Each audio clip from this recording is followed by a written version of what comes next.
is LBC from Global. Leading Britain's conversation. Speak to Sadiq. The Mayor of London, Sadiq Khan, takes your calls. 3 minutes after 10 is the time. I can triple check now. This is the last Speak to Sadiq of the current mayoral term. Is that right? It is. What happens on Monday is that the official PERDA rules kick in, and so LBC, of course, clearly got to be careful and stuff. And so, the last one of term one. And it's been a pleasure, James. It could be the last one ever. Being a bit presumptuous there. What do you mean term one? Absolutely could do, and that's why it's really important that people in London register to vote for the elections, and then register to vote by post if they want to vote safely from home as well. We'd need a pithy alternative if you are replaced. Bell Bailey has a certain ring to it. Get it? Ring? I'm not even going there. Ring Rose? I'm not even going there. Okay. Serious business. No surprises. What on earth happened on Clapham Common on Saturday night? Well, we should begin this conversation by remembering Sarah. Of course we should. And I've got no doubt her friends, if not her family, are listening to this. My view was that the vigil was being organised not just by Reclaim These Streets, but by women and girls and allies in South London and across London who wanted to remember Sarah, pay their respects to Sarah, but also to shine a spotlight on the serious issue of male violence against women and girls. And I make this point, a vigil is different from a protest. And I was quite clear in the week before the vigil, and I spoke publicly on Friday, that I thought it was important for the government and the police to work with these responsible organisers to ensure the vigil could happen in a safe, lawful and peaceful way. And I was reassured by the Met Police Service that the vigil... Who were you talking to? London leaders, that's councils, were briefed by the Commissioner on Thursday. Right. And the police would police the vigil sensitively. There was a court case on Friday, and what the judge did not hold, and the police didn't claim, that all protests/vigils are banned. And the door was left open by the judge on Friday, close of play, for the police and the vigil to work together to come up with an accommodation. And I've got to be honest, I was surprised and angry at what I saw on the TV screens on Saturday night. I've already expressed my views about I thought it wasn't policed properly, and that's why I've asked two separate independent watchdogs to look into the way the vigil was policed. So the judge left the door open for a vigil. The police were charged with policing the vigil. I still don't understand what went wrong. Well, and that's one of the things that the watchdog... Of course, but you must have a view. You must have or even just an explanation. Yeah, I mean, I also spoke to not just the Commissioner and Deputy Commissioner, but the Reclaim These Streets, the group. Yes. The understanding Reclaim These Streets had was that the judge was inviting them and the police to come up with a way of having a vigil that was safe and lawful. Those conversations stopped happening late on Friday, early on Saturday, which is why Reclaim These Streets decided themselves to counsel what they were planning. Clearly others still wanted to pay their respects to Sarah. And there's two issues. The first issue is, in my mind, is did the police work hard enough with the organisers to ensure a vigil could take place lawfully and safely? That's the first issue. And that's what HMR was looking into. There's a separate issue in relation to the conduct of the police on the night. And by the way, I'm the first person to say the police have an invidious job when it comes to protest. I think this vigil was exceptional. Protests and vigils are two separate things. A vigil in the days after we discovered that Sarah had been abducted and killed, and the vigil being at Clapham Common on the first Saturday afterwards, I think is exceptional. That's very different from protests taking place in lockdown, which shouldn't be happening for the obvious reasons. There is a danger of semantics kicking in here. I understand the importance of the distinction between a protest and a lockdown, but you speak of exceptional circumstances, and the pandemic is obviously an exceptional circumstance. Listen, I'm completely aware of how fraught all of this territory is, but the public mood or the polling seems to suggest that people felt that having any form of assembly in the context of the coronavirus was ill-advised. So, this is a far from binary issue, but do you see any sense in that position that somehow, despite the incredible emotional resonance of the vigil, either you're allowed to gather en masse in public or you're not. I think it's important that I explain in a non-patronising way the law. Yes, Processions and assemblies are two different things. Protest is moving, and assembly is static. This vigil was going to be a static vigil. But it's still a massive assembly of people in the context of the coronavirus restrictions. Absolutely. But neither the police lawyer on Friday or the judge on Friday concluded that all assembly is banned. Okay. In fact, the door was left open to have a lawful and peaceful assembly. And you saw yourself, I'm sure, Kate Middleton. Yes. Going to pay her respects in a lawful and peaceful way. And the point that I think that I'm making is I think the independent watchdog, both of them, should provide clarity, because it's really difficult when you're a police officer on the ground making decisions. It's really important that we understand the difficult jobs they have in the normal of times, notwithstanding the lockdown. But I think this vigil was exceptional. And the scenes we saw on Saturday night did send a ripple of shock amongst many, many people. And that's why it's important for this to be looked into. So finally, your key area of concern is that disconnect between the door being left open and apparently the Met and the organisers not taking the opportunity to come to an arrangement. That's the first big concern. The second is what happened on the night. Correct. Why the police tactics, where women were manhandled or handcuffed. Okay. David is in Enfield. David, your question for the Mayor? Good morning, David. Good morning, Sadiq. Sadiq, as London Police and Crime Commissioner, do you still have confidence in Cressida Dick? And I ask that question because I've looked at what's been happening in the last year. We had the debacle of Operation Midland, which nobody seems to have been held accountable for. We've had really inconsistent policing in handling London protests in the past year. You know, the Extinction Rebellion and the BLM protests seem to be handled with kid gloves. Anti-lockdown protests in Trafalgar Square were quite violent. We had the Sikh demonstration against the Indian farm reforms, which was again handled with kid gloves. There were many people congregated on the street, many people blocking the streets in cars. And then thirdly, obviously, police aggression at the Clapham Common Vigil. So do you still have confidence in her?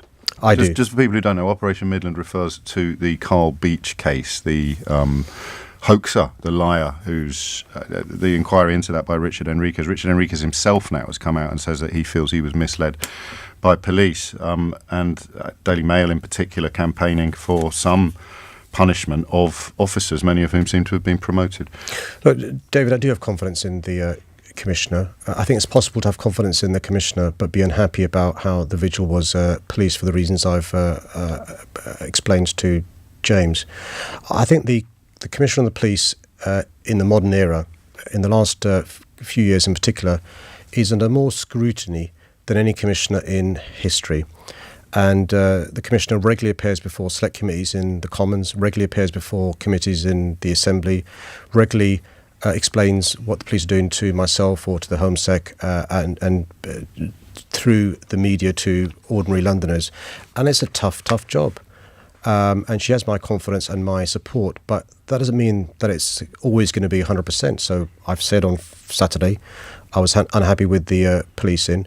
And one of the things about having mutual trust and respect for each other is it's possible to have confidence in that person's ability to do the job, but be unhappy about a particular event. Is your relationship with the Commissioner roughly the same as it was 12 months ago? Worse? Better? No, I think we have a very good relationship. What happens is when you work close together with somebody over a period of time, you do grow to respect and see their job for what it is more than it otherwise would be. So when I first became mayor in May 2016, I didn't fully appreciate what the previous Commissioner, Bernard Hogan-Howe or Cressida Dick, were grappling with on a daily basis. And it does, and the same, by the way, applies to my Transport Commissioner and my Fire Commissioner. You do find out more about what they're doing. At the same time, you do hold them under proper scrutiny and close scrutiny. And if the Commissioner was here, I'm sure she would be saying that we regularly have frank discussions about what the police are doing, as I do with the Fire Commissioner and the Transport Commissioner. That's how it should be. It used to feel, and perhaps I misread the room, that it was sometimes you and the Commissioner versus the Home Secretary and the Prime Minister. Well, depending which newspapers you read, you may well think that. I'm quite clear. The Commissioner. I was basing it more on my encounters with you, actually. Yeah, well, it is a fact that the Home Secretary has been critical of issues that are under the control of the Commissioner. You commented on what some newspapers are writing about Operation Midland. It's well documented. Well, Richard Enriquez is on the record as saying this stuff. It's not a Daily Mail editorial line. It's the judge that conducted a 900-plus page report who's unhappy with it. No, I'm conscious of the fact that the Home Secretary was on LBC a few weeks ago, and despite 5 attempts, refused to give confidence to the Commissioner. That's what I think you're alluding to as well. I'm quite clear the Commissioner's got my confidence. It's really important, though, that doesn't mean that we can't look into individual operations and how they're policed. Nick's in Slough. Nick, your question for the Mayor?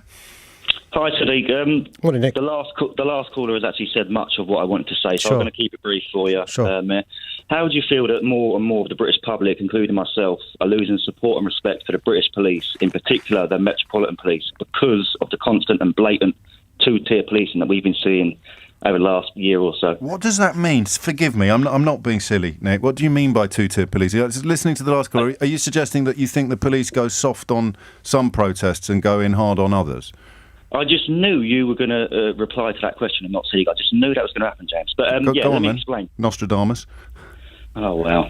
Look, we've all seen how the police have been with BLM, as the last caller said, all-round friendly approach, escorting them around. So it is just a perception that they go in hard on some. I want to talk to Sadiq. Sadiq, please, can I talk to you? Is that, do you know what two-tier policing means? Can I talk to you, please? I think I get the impression. Sure, go on, Nick.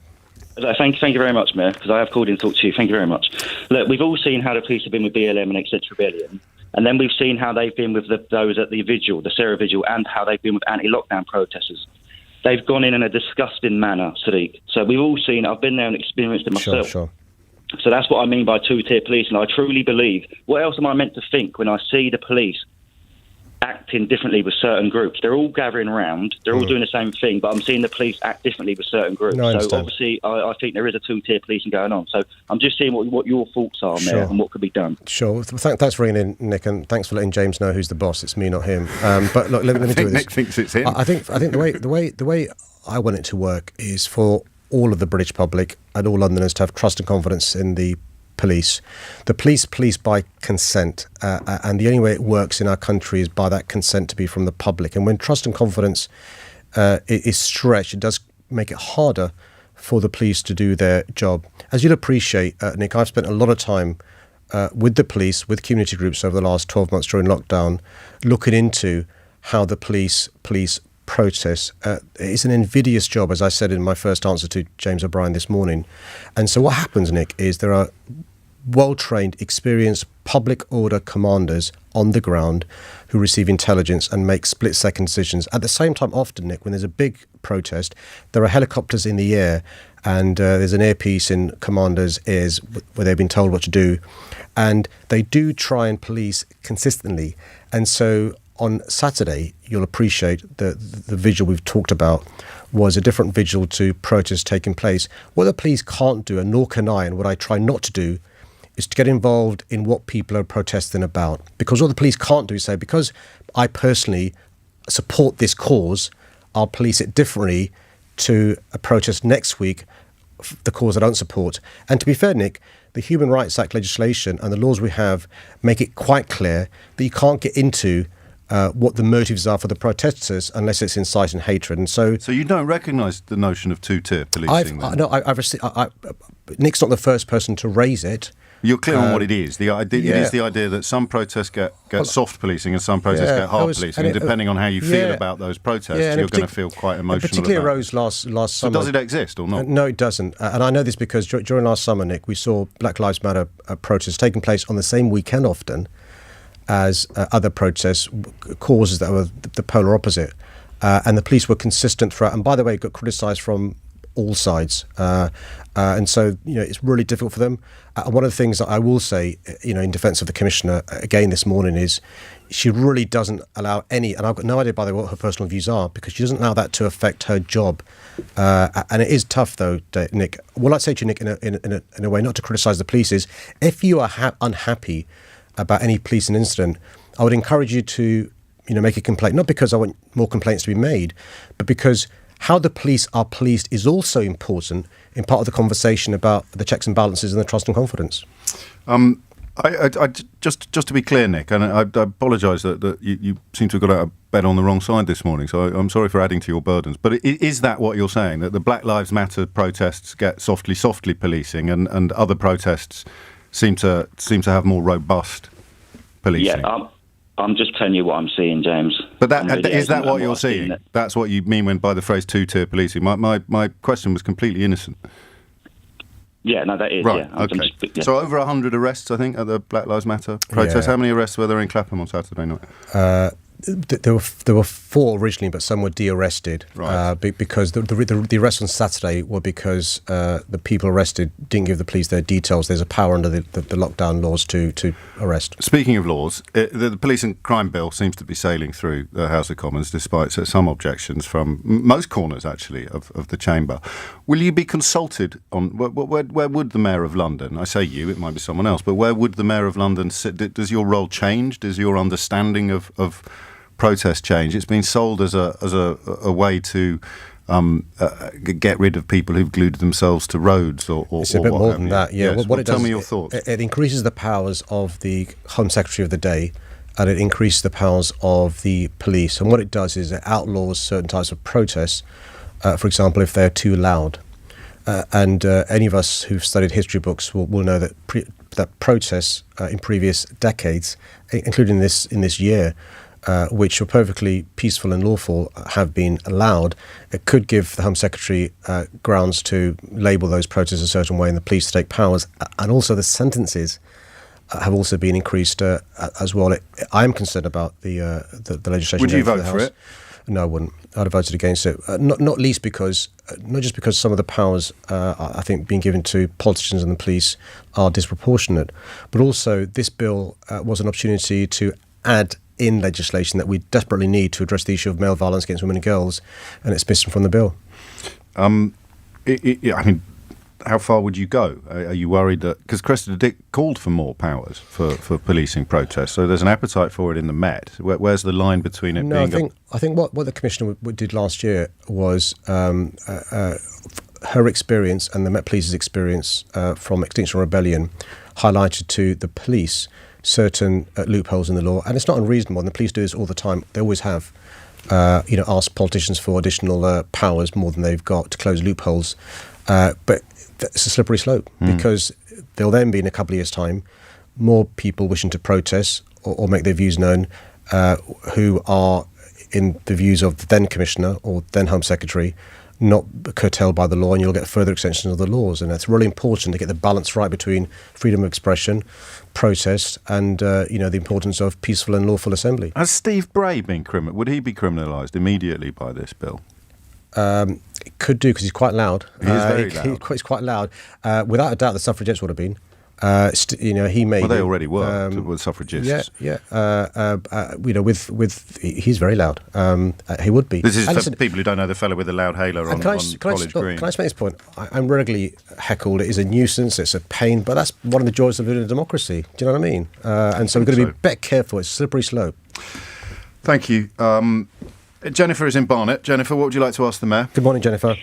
Good morning. Mr. Khan, you recently said that London is less safe for women and girls, but you are the Police and Crime Commissioner, so why have you not done more on this? Well, thanks, Jennifer. I always get nervous when somebody starts a call with Mr. Khan, but let me respond to your points. Look, I've got to have the humility compared to some of the tweets and texts that come in. I've got to have the humility as a man to understand, as empathetic as I try to be. My lived experiences are different to women and girls. And so 5 years ago when I first became mayor, I deliberately had around the table with me lots of women with lived experiences different to mine. So the Deputy Mayor for Policing and Crime, Sophie Linden, the Night Czar, Amy LeMay, and many others. And we did lots of work to address the issue of violence against women and girls. I've invested the most of any mayor in this area. It's now north of £62 million. We have policies, for example, London's first Independent Victims Commissioner. I give support to refugees, hotels and accommodation to support women fleeing domestic violence. We've introduced a women's chart in more than 400 venues and so forth. So we've made huge progress, But Jennifer, like many others, I've been listening to people over the last few weeks, and what's clear is that women and girls still feel unsafe. Now, I can reject that and throw stats out, or I can have the humility to accept that. And that's why it's important for us to redouble our efforts to address this issue. And progress is being made because this week, the long campaign from Stella Carisi MP and many others was successful when the government agreed to finally make misogyny a hate crime. So progress is being made, Jennifer. What I don't want to do, though, is focus all our efforts on protecting women, inverted commas. We should be targeting the behaviour of men and targeting some of the energies towards men to change our behaviour so women feel less safe than they currently do. Beg your pardon, feel more safe than they currently do. Jennifer, would you like to come back to the Mayor? Yes, I hope that, opportunity will be afforded with all the current talk, that we would also, and you would also include any items concerning, which we've all heard over quite a few years, and it's been covered quite widely, the paedophile grooming gangs, which are not just, based in London. I know we don't talk about it in London, but that would be a very poignant topic to add to that, to make young women and girls feel safe, and include all those as well. I would be encouraged to see that.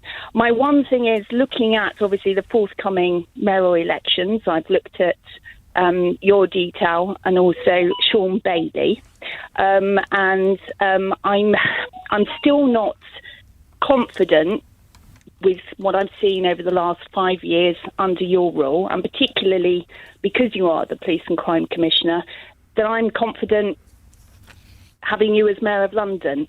I think I'm going to have a new one. I think I want to go for Sean Bailey. So convince me otherwise. Well, Jennifer, I'll put you down as undecided at best.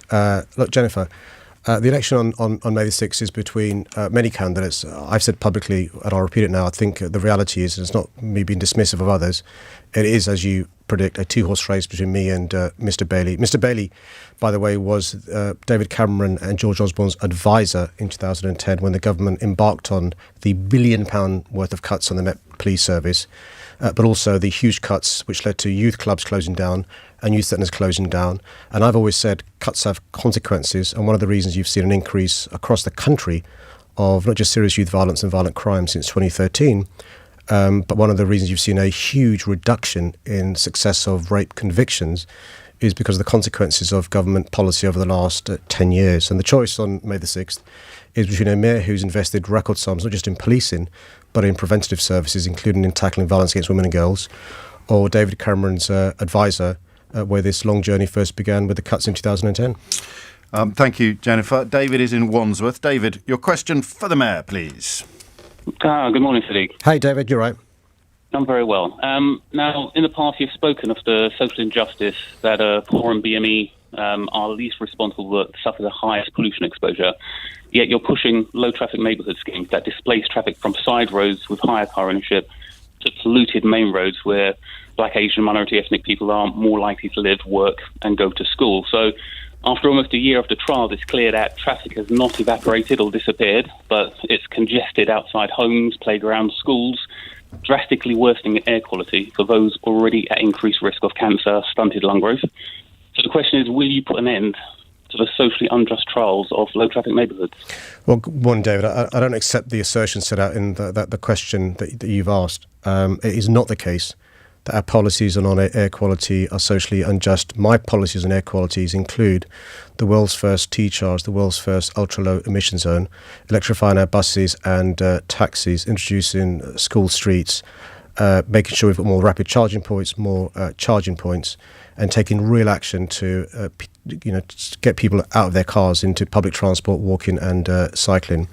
Now, the low-traffic neighbourhoods you're referring to, I support the government policy, which is to work with councils to make sure we try and encourage people to walk, cycle, use public transport more and get them out of their car. And actually, it's the poorest Londoners who own the fewest cars who suffer the worst air quality. And you're spot on in relation to the consequences of poor air quality, from premature deaths to stunted lungs for children to adult conditions like asthma, heart disease and cancer. The King's College themselves have done some research and have showed that the policies I inherited would have taken 193 years to make our lawful. With my policies, we'll do it in 6 years. Westminster University's done some research on this as well. It's the only study I'm aware of, led by Rachel Aldred, which makes the opposite point, actually, where it's concluded that low-traffic neighbourhoods which use filters to try to reduce motor traffic on residential streets do not disproportionately benefit more privileged communities. David, I'm sorry, that's the only one I can find. What else should we be looking at?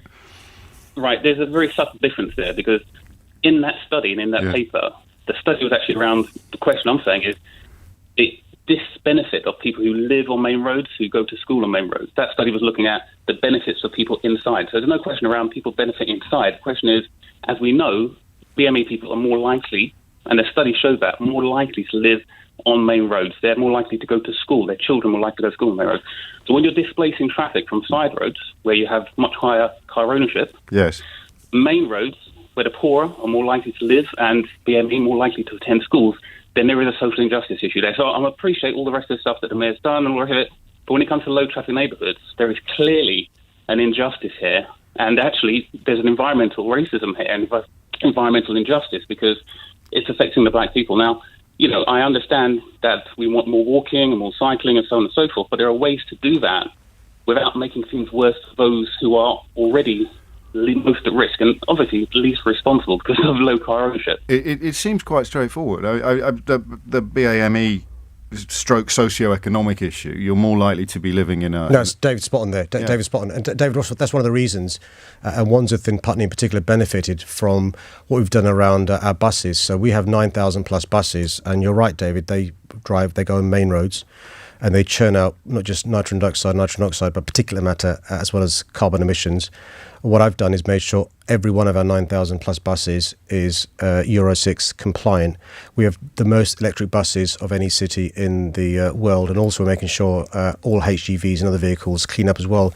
One of the reasons, by the way, David, why we're extending the ultra-low emission zone up to the North and South Circular in October this year, should I be re-elected, is for the very reasons you've said, to clean up the vehicles using the main roads, and that's what the ULEZ will do.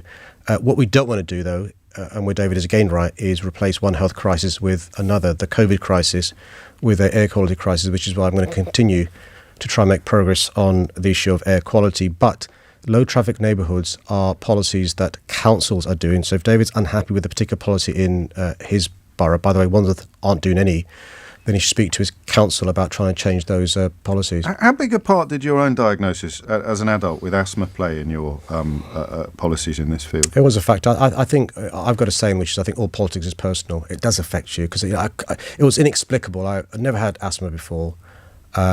Ironically, training to run the marathon in 2014, running around the streets of London, soon afterwards, I was diagnosed with adult onset asthma, and the specialist said a large proportion of those who get that is because of the poor air quality that we suffer. But David is right. There are children who will have permanent stunted lungs through no fault of their own because of the poor quality air, and adults have a whole host of health issues. And is it also fair to say that, I mean, David draws upon a years-long trial, but it's almost a pointless trial given how extraordinary the last year has been in the context of pretty much every aspect of life, not least travelling to and from workplaces and schools. Yeah, although before any of these trials become permanent, I think it is important to properly consult residents because, for the reasons you've said, these are temporary measures in extraordinary times that they're going to be made permanent. But it's really important that we don't return to business as usual. I hate to use the word opportunity when it comes to things like an awful pandemic where more than 18,000 Londoners have lost their lives, and across the country more than 140,000. But it does provide us with opportunities to look at how our city works. And one of those things is to encourage more and more people to walk or cycle or use public transport, which are active forms of travel, which will indirectly also benefit other issues, not just air quality, but obesity and other issues that are really important as well. David, thank you. Ricky's in Enfield. Ricky, you're through to the Mayor. Good morning, Sadiq. Good morning, Ricky. Good morning to you. Good morning, Sadiq. I've got a real problem here. On one hand, I totally agree with yourself on the emissions. On the other hand, I buy and sell vehicles, and I've got a lot of friends that have got vehicles. And because of the coronavirus, you're going to push people out of work into trying to get new vans. They haven't earned the money during this last year. and they're saying to me, what are we going to do, Rick? You know, we've got vehicles here, 14, 15 plate, that are completely, you know, out the exhaust clear.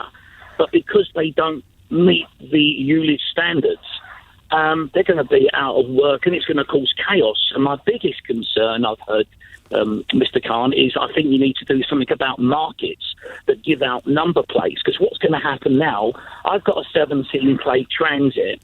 Someone's going to go to a market and take my number plate, put it on their van, then I'm going to get loads of speeding fines, congestion fines all through my door, which is going to cause me a lot of problems. So is there anything you can do, Sadiq, to try and keep people in work? I understand that the vehicle's got a lot of emissions coming out the exhaust, but could you not at least consider people's positions during this last year, during the coronavirus, and give people a chance to go to work? People haven't got the money to buy a new vehicle or electric vehicle, but just coming out of a pandemic.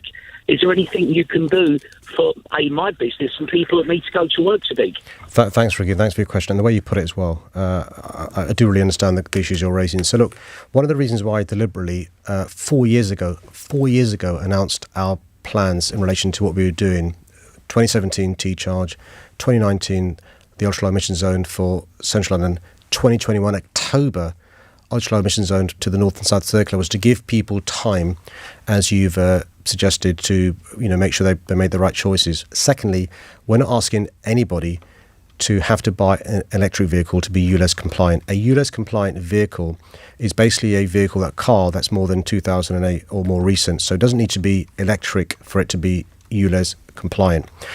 And I've also asked the government to help me in relation to a national diesel scrappage scheme to help those businesses in particular and families move away from their more polluting vehicle to a cleaner vehicle.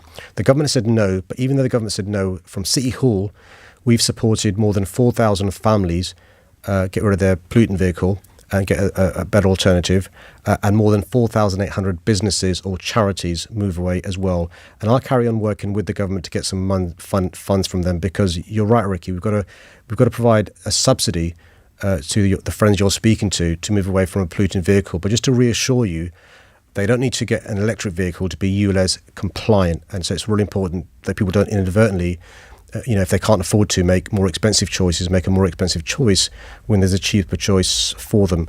In relation to the number plate point, I think that's one for the. I'm not ducking that. It's a DVLA issue, and it's really important that if anybody sells a vehicle, they do let DVLA know, so that they can make sure the registration documents are changed from the current owner to a successor owner. How bad is it going to be, Graham, if nothing shifts, if nothing changes? It's Ricky. Ricky, my apologies. Graham's next. Oh, yeah, basically what I'm saying is that I know you're right what you say, Steve, but we've just come out of a pandemic and people are sweating and people are going to do what they can to survive, and this is going to be a major issue for you. You can go to a market now. I'm not going to name markets, but you can go up to a stand, give them any reg number. You don't need no identification, no documents, and they'll do the number plate you want, Sadiq. And that my number plate could be put on another Transit just so that it can go through London. Then I'm going to get all the mail through my letterbox. Did you know that? And I'm going to, yeah. Well, it's a criminal offence. I know it's a criminal offence, but you were aware of it because Ricky is clearly speaking from experience, not of committing the offence, but of being aware of the ability to do so. I think we're all aware of criminals committing offences and getting dodgy number plates. I think the issue is, I think Ricky's not specific to your low emission zone, though. It's news to me, but I'm not the biggest petrol head on the planet. Well, no, I think the issue is, we've got to make sure, and the police do make sure that they do their checks and stuff. And as soon as the way automatic number plate recognition works is that they're checking the number plates, and I'm not going to explain all the things we do to ensure criminal fraud doesn't happen. But all I'd say is, yes, we are aware of criminals, breaking the law. Graham is in Bushy. Graham, you're through to the Mayor. Morning, both of you. Good morning, Graham. At TfL for 2019 to 20, of those earning over 100,000 a year, only 8% are BAME compared to 83% being white. Yet on the other end of the scale, of those earning between 20,000 and 30,000 a year, 46% are BAME compared to 34% being white. Why the disparity? Well, firstly, Graham, I'm the first Mayor to publish the data based on both gender and ethnicity before anybody required us to do so. There is no requirement still to public. Why? Because I think unless you measure something, you don't know how good or bad things are. And I think sunlight is the best disinfectant. So what I did, Graham, was on all the functional bodies that I'm responsible for, the police, the fire service, the TfL, and City Hall, we published all the data. So on the gender issue, I'll come to ethnicity in a second. In City Hall, we've managed to go from a gender pay gap to now being basically zero. And in the ethnic pay issue, there is a gap, and we've got an action plan to address that. And the same goes for TfL, Graham. There is an ethnic pay gap. We have an action plan to address that. The explanation given is for the senior positions, as you've highlighted, there are fewer black, Asian, minority ethnics in the senior positions. That means the ethnic pay gap is far larger. And that's what we're seeking to address. The Commissioner and the previous Commissioner working with me do have plans to address that and an action plan. And it's really important that we close that gap. It isn't the case, by the way, Graham, that there aren't talented black, Asian, minority ethnic people that can do the senior jobs. And so we're making big efforts in TfL, the Met Police Service, Fire Service, and City Hall to make sure we close both those things, the ethnic pay gap and the gender pay gap. What did you think of Oprah Winfrey's interview with the Duke and Duchess of Sussex? It was heartbreaking, actually. You've got a family where there's a big rift. And some of the things that Meghan and Harry said were quite distressing. But at the end of the day, I think it is possible to somebody who's a fan of Her Majesty the Queen, somebody who thinks highly of, Charles and William, and also think highly of Harry and Meghan, and be, heartbroken that there is a family that's clearly, having real strains and struggles, as many families do. He's clearly very bruised by the withdrawal of security. I just wondered whether or not the Met is still responsible for intelligence, as in analysing threats to him and his family. I'm not aware about that. Okay. He's not in this country. But I'll make this point from personal experience, which is one of the reasons why I accepted police protection. I declined it for some time, was because of concerns put to me about the safety of my family when I'm with them and my staff when I'm with them. And so I completely empathise with Harry's concerns about the safety of his wife and, at the moment, one child and children. It is really difficult when you're told by experts, because of either the job you're doing or because of your ethnicity or religion or because of the fact you're Prince Harry, you yourself and your family are at risk. And you can understand why you want to keep your family safe. And so when he was explaining during Oprah about the real-time decisions he was having to take because of the withdrawal of protection in Canada, it was heartbreaking to watch because, I have complete empathy with that. Have you ever had conversations about the potential skin colour of babies with one or two ethnic minority parents? Never, no. And I've got members of my family who are mixed race, so it's... beggars belief. I remember you and I may have had a conversation when somebody did a tweet about a photograph about what Prince Harry's child looked like last year. I don't want to go into that for obvious reasons, but and both of you and I were appalled by that and stuff. But it is something that I'm sure the royal family are looking into and stuff. And it is. I've made this point, by the way. I remember I've been to Grenfell many, many times, James, but I particularly remember going to Grenfell community in the days after Meghan had been there. And I got to tell you, she touched people's lives in ways nobody had. And I've also met, and I myself am a good example of somebody who talks about mental ill health because Harry and William and others gave me the confidence to do so. So I think we've got to be a bit careful about assuming that because you think Her Majesty's wonderful and Charles and William is wonderful, you can't also think Harry and Meghan are wonderful. And it's not, this black and white stuff is not good in relation to, you either like somebody and hate the other person. It is really sad what's happened. Thank you. Adam is in Islington. Adam, your question for the Mayor? Yes, hello, Mr. Khan. Good morning, Adam. Hello there. I'm just listening to you earlier on saying about the emission zones and stuff in London.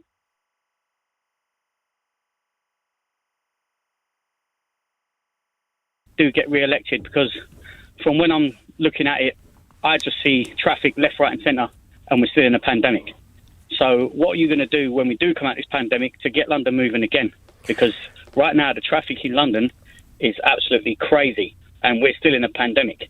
So my question to you is, when you get re-elected, if you do, what will you change in London to get it moving again? Thanks, Adam. Thanks for your question. So it's just worth explaining that 95% of the roads in London I've got no control over, right? So the 95% of the roads are controlled by the 32 London boroughs and by the City of London Corporation.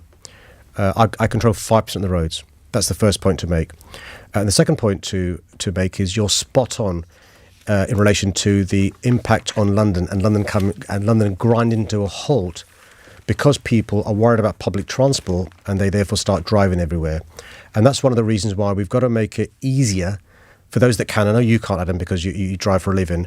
Make it easy for those that can to either walk or cycle or use public transport with a full service being provided to make it attractive to come back to work in the office using public transport, to allow the roads to be used by people like you who need to use the roads because it's their jobs. And so what we're doing is working on plans to make sure we can reduce congestion on our roads by making sure people like you, black taxis, ambulances, fire engines, police cars and others are using the roads because you need to, rather than others that can be using public transport or walking and cycling.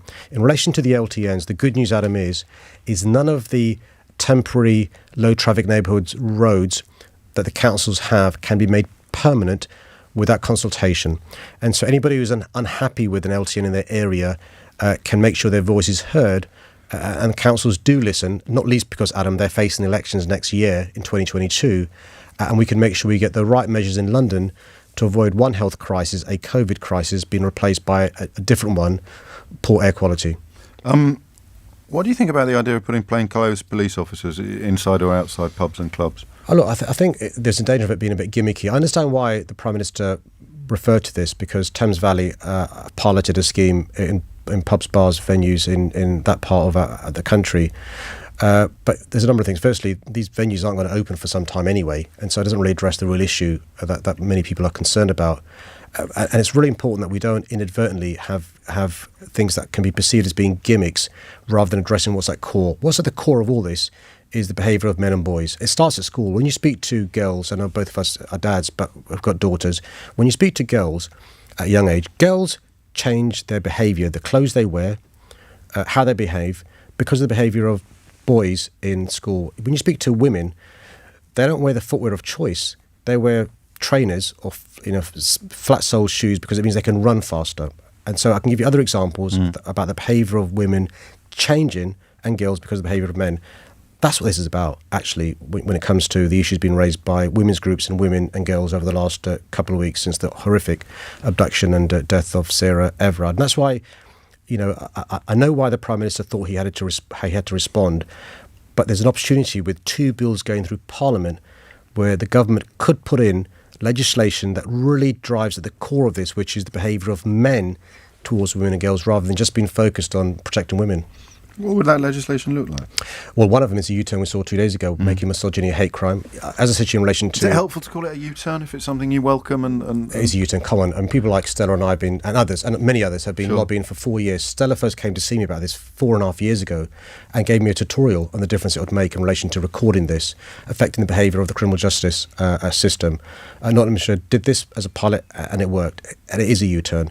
But also we've got to make sure that when it comes to things like PHSE in school, when it comes to education in school, that we are looking at the behaviour of boys.